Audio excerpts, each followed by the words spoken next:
The first time I met Karen Beckley, she was standing in the middle of County Road 118, arms crossed, lips pursed, and a clipboard clutched like a holy relic, her silver Lexus idle behind her, its hazard lights blinking like some suburban war drum. I had slowed my truck, thinking there'd been an accident, but as I pulled up, she stepped toward me. "You're the new owner of the Blackridge property?" she asked, tilting her mirrored sunglasses down her nose. "That's right," I replied, keeping my tone neutral. She glanced toward my trailer hitched behind the truck. It held 2 bales of hay and a coiled-up section of wire fencing. Nothing illegal, nothing fancy. "Still," she sniffed, "this land technically borders Hillgrove Estates. We have guidelines." "I'm not part of Hillgrove," I said. "This ranch is county land, not HOA governed." Her smile was polite in the way a rattlesnake is polite just before it strikes. "We'll see," she said. That was the beginning. My ranch, 10 acres of sun-bleached pasture and mesquite, punctuated by an old weather barn and a 2-story farmhouse, was a culmination of years of planning. I'd served in the Army, saved my checks, avoided debt, and wanted nothing more than to breathe clean air and live without bureaucrats policing the color of my mailbox. But Hillgrove was spreading. It had started as a gated community down the road. Manicured lawns, imported palm trees, beige vinyl siding as far as the eye could see. Then the HOA expanded their cultural influence zone, a term they use in a newsletter to justify sending passive-aggressive notices to adjacent property owners like myself. The first official communication came 3 weeks after I moved in. "To whom it may concern, please repaint your gate to match Hillgrove Community Aesthetic Standards Color Code, Desert Beige. Thank you, Karen Beckley, HOA President." I didn't respond. The gate was fine, black wrought iron, custom welded with the initials W for West Hollow, the property's historic name. It had stood for over 50 years. It would outlast us both. But the letters kept coming. Next was a warning about the unauthorized presence of livestock, my 2 rescue goats, Bonnie and Clyde. Then a complaint about the non-compliant height of natural grasses, which were wild prairie and grew however they damn well pleased. I called the county clerk, who confirmed that the HOA had no jurisdiction. I framed the email and hung it in my mudroom. That only seemed to provoke her. I began to notice strange vehicles driving by slowly. Once, I found a drone hovering above my barn. The footage would later surface in a Hillgrove Community Forum titled, "Eyesore on the Edge, Ranch Encroachment and Property Value Decline." I posted a polite but firm rebuttal, linking my deed and the county exemption. The post was removed. Karen didn't stop.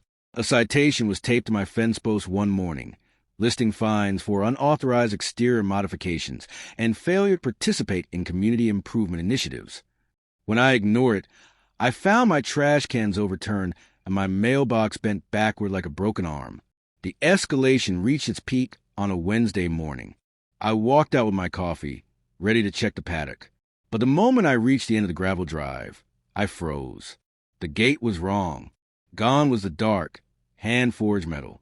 In its place was a pale, plastic-wide sheen desert beige.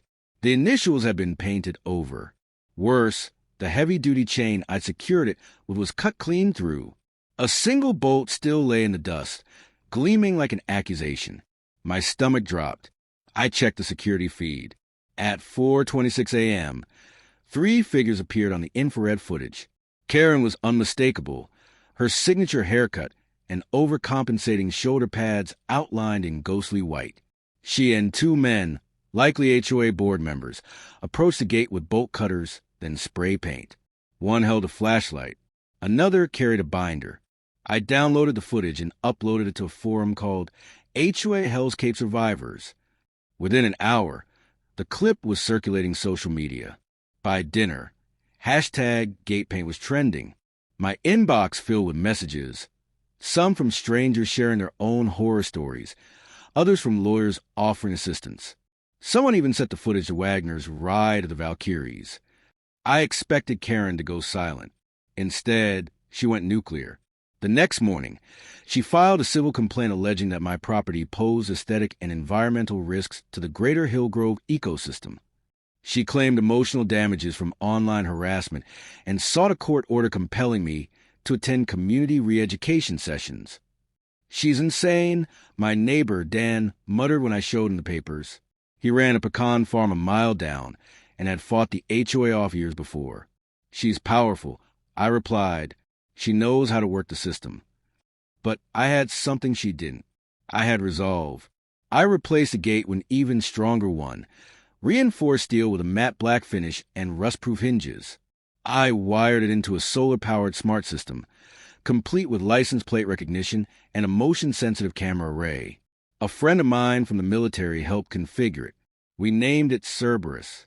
I sent Karen a certified letter with a screenshot of the new gate and a printout of the county exemption codes.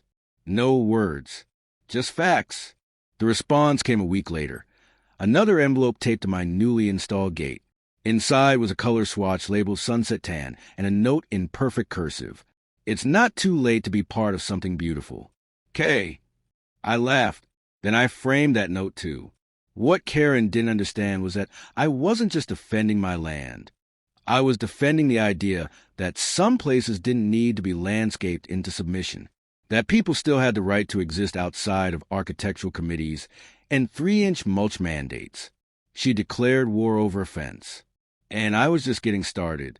The day after I installed Cerberus, my phone wouldn't stop buzzing. The video of Karen's pre-dawn vandalism had gone viral. Dozens of content creators dissected it frame by frame, analyzing her outfit, the HOA's tactics, and my stoic security setup. Memes flooded social media. One featured Karen wielding a paint roller like a medieval sword. Another dubbed her the Beige Reaper. But beyond the internet circus, something real was forming. It began with an email from a woman named Lacey Tran. She lived 3 states away but had seen the video and wanted to help. Her HOA had once fined her $75 a day for a lavender bush that clashed with the color scheme. Lacey ran a small online newsletter for HOA reform, and she offered to feature my story. I agreed. Within 48 hours, over 200 people had joined her platform. By the end of the week, it had ballooned into thousands. Teachers, veterans, single moms, farmers, retirees. They all had one thing in common. They'd been burned by HOA abuse. We called it the Iron Fence. It wasn't just a catchy name. It became a symbol. I printed stickers, T-shirts, even a vinyl banner that hung on my gate beneath the newly installed cameras. We held our first online town hall, and the stories that poured in were heartbreaking. Kids fined for lemonade stands, widows harassed for rose bushes, entire families evicted over the shade of a front door. Karen didn't take kindly to this rising tide of resistance. The next week, she filed a new complaint. This time, she claimed my smart gate posed a threat to public safety, likening it to military surveillance. According to her filing, Cerberus was psychologically oppressive to neighbors and may possess features exceeding legal surveillance limits. I read the document twice, laughed, and posted it online. Then I installed a spotlight on top of the gate and aimed it at the road, not because I needed it, but because I could. What Karen didn't understand was that the more she pushed, the more people paid attention. Then came the barbecue. It was Dan's idea. Freedom Grill Out, he called it. Nothing fancy, just some hot dogs, brisket, country music, and a whole lot of angry people eager to be heard. We hosted it on my field, right next to the infamous gate. Cars lined the gravel road for over a mile. Neighbors who'd never spoken to me brought coolers and lawn chairs. Veterans from the local VFW brought flags. One family donated a whole hog. Karen showed up, of course. She arrived late in the afternoon, flanked by 2 HOA board members in matching polo shirts. She wore her usual uniform, pastel suit, clipboard in hand, and a smile that didn't reach her eyes. "This is an unauthorized gathering," she declared. "You're violating noise ordinances." The deputy standing nearby raised an eyebrow. "On private land? Ma'am, everyone's just having lunch." Karen scowled. She brandished a copy of the Hillgrove bylaws like scripture. There are rules. The deputy tilted his hat back. "And they don't apply here." Someone filmed the exchange. The footage went viral too. That night, as the sun dipped behind the hills and smoke curled into the amber sky, I stood in front of Cerberus and addressed the crowd. I didn't give a long speech, just a promise. No one owns your life because they own your zip code. This land stands free, and so should you. Applause roared. Karen's face that night, tight, pale, a mask of pure frustration, was burned into my memory. She wasn't used to losing, and she wasn't done. I'd underestimated her ambition, because Karen wasn't just fighting for paint codes anymore. She was fighting for control, and control, when threatened, becomes dangerous. If I had known what was coming that night, I would have reinforced more than the gate. I would have set up motion lights on the back pasture and doubled the power to the cameras. But hindsight is always clearer in the dark. It was 2 weeks after the barbecue when Cerberus was breached. It started with a blackout. The ranch's solar grid was built to handle outages, but something had fried the junction box near the south barn. I noticed the system had gone offline around 1:17 a.m., thanks to redundant fail-safe alerts buzzing my phone. My house still had power, but Cerberus? Disabled. I threw on jeans, boots, and a jacket. The moon hung low, full and red like it had something to confess. The backup cameras showed nothing but foggy black until I reached the gate on foot. The lock was severed. I crouched and saw fresh tire tracks, thin, symmetrical, likely from a golf cart. HOA standard issue. Something wasn't right. I scanned the area with my flashlight, then noticed a flicker of movement by the utility shed. Stop. I called out. The figure froze, and then sprinted. I gave chase, boots pounding dirt, flashlight bouncing in and out of rhythm with my pulse. We rounded the side of the house just as the floodlight kicked on, and I saw her clearly. Karen, hair tousled, blazer tore at the seam, and holding a device in one hand. It looked like a small tablet hooked to a diagnostic cable. She'd hacked my gate. I lunged. She shrieked, stumbled, and dropped the device. It cracked against a stone path, but the gate behind us whirred back to life. She'd been rerouting the control signal, attempting to override Cerberus with a wireless jumper. I grabbed her wrist, firm but not rough. You committed a felony. She didn't resist. Her face was pale, panicked, but her voice was ice. You forced my hand. I didn't force anything. You broke onto private property.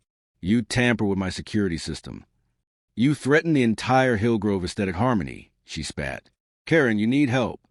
I pulled out my phone and dialed the sheriff's department. The dispatcher knew me by name at this point. I gave a location, explained the breach, and waited. 36 seconds after the call connected, I saw the flash of red and blue lights approaching from the county road. They were fast. Too fast. The first cruiser stopped just outside the gate. The second, an unmarked black SUV, parked across the drive. The doors opened. K-9 units. 2 deputies emerged with leashed shepherds, professional, calm, efficient. One of the dogs immediately picked up Karen's scent and barked once. She didn't run. She stood frozen, surrounded. The senior deputy walked up and looked at me. We've had complaints about someone impersonating emergency contractors in this area. Sounds like she fits the description. She hacked my gate, I said. Karen didn't deny it. She's done this before, the deputy muttered, almost himself. They took her calmly with practiced protocol. She tried to speak as they led her to the cruiser, but no one listened. I'm protecting the community, she insisted. You're letting him destroy order. The door shut behind her, and the cruiser rolled away. Silence settled on the ranch like ash. The deputies stayed behind to finish paperwork and collect the damaged equipment. One of them, a young woman with sharp eyes, handed me the cracked tablet Karen had dropped. You might want to keep this, she said. Could help your case. I nodded, my mind already racing. When they left, I sat on the porch and watched the sunrise. I thought it was over. I was wrong. The legal notice hit harder than the gate breach. A lawsuit isn't just paper. It's psychological warfare. Karen's document read like it was drafted by someone who believed she could rewrite reality. She accused me of aggression, slander, and economic sabotage. The claim that I had damaged the HOA's community integrity was so absurd, I almost laughed until I saw the judge's seal. It was real. I'd gone from defendant of my own land to defendant in a civil court. But now, I had more than a fence. I had a digital army. The footage, Don's analysis, and the growing online archive of Karen's vendettas had triggered something larger: public interest. And in cases like this, public interest is the sharpest weapon. I retained a lawyer named Michelle Tran, a veteran in property rights law, and no stranger to HOA abuse cases. She read the complaint, then raised an eyebrow at me across her office desk. "She's betting on you folding," Michelle said. "Most people don't want the legal stress. But with your documentation, we can countersue." "On what grounds?" I asked. "Harassment, trespassing, malicious prosecution. You've got enough to turn this around. If you want to fight, I'll take it all the way." I did, and we did. The trial became a spectacle. Karen, flanked by 2 lawyers, entered the courtroom in a charcoal pantsuit, her expression blank and practiced. I could see the calculation in her eyes. How many HOA supporters would this sway? Could she leverage this into local office? The court, however, was not the HOA newsletter. Michelle opened with a bombshell: the footage of the breach, enhanced and authenticated, followed by Don's expert testimony. He explained in layman's terms how Karen's device wasn't for diagnostics. It was for infiltration. Then came the documents we'd subpoenaed from the security firm in Austin. The purchase order for the hacking device was signed off by Karen herself, billed through the HOA's discretionary budget. The room went quiet. Michelle rested our case with a line that would later echo across YouTube and TikTok. This wasn't neighborhood management. It was domestic espionage. Karen's lawyers stumbled. They tried to argue intent. They blamed technical confusion. One even suggested the gate breach was a community safety test. But the judge wasn't buying it. Nor was the jury. Karen lost. The countersuit? We won that too. Damages were awarded, enough to cover all legal fees, plus an additional sum for emotional distress. But more than money, the ruling stripped Karen of her position as HOA president. She was banned from holding office in any registered HOA for 5 years. The day the judgment was handed down, Hillgrove Estates held an emergency vote. A new board was elected, one that promised transparency, resident control, and an end to unchecked authority. The iron fence, once a symbol of defiance, became a monument of boundaries, of property, of law, of power. But Karen wasn't finished. 1 week later, she gave an interview to a fringe online channel. In it, she claimed she'd been silenced by rural extremism and portrayed herself as a martyr for suburban order. The video got 15,000 views. The comments weren't kind. Meanwhile, our community meetings changed tone. We talked about resilience, about accountability. Neighbors who'd once stood behind hedges now spoke freely. We built more than fences. We built trust. I installed a new gate, not for security, for peace. Cerberus 2.0 didn't just lock out intruders. It welcomed those who knocked. One evening, I walked the perimeter with Ruckus at my side. The stars blinked over the hills, the silence finally unmarred by conflict. Then I saw headlights coming up the gravel. It was Michelle. She stepped out, holding 2 coffee thermoses and a smile. "Figured you could use a victory toast," she said. I took a cup, nodded toward the rebuilt entrance. "What do you think?" She looked up at the arch above the gate. Etched in steel was a new sign: honor earned, not imposed. "I think you started something bigger than a feud," she said. "People are paying attention." We stood there in quiet reflection. 2 souls who didn't ask for a war, but refused to lose one. And though the story was over for some, others had just begun to write their own chapters.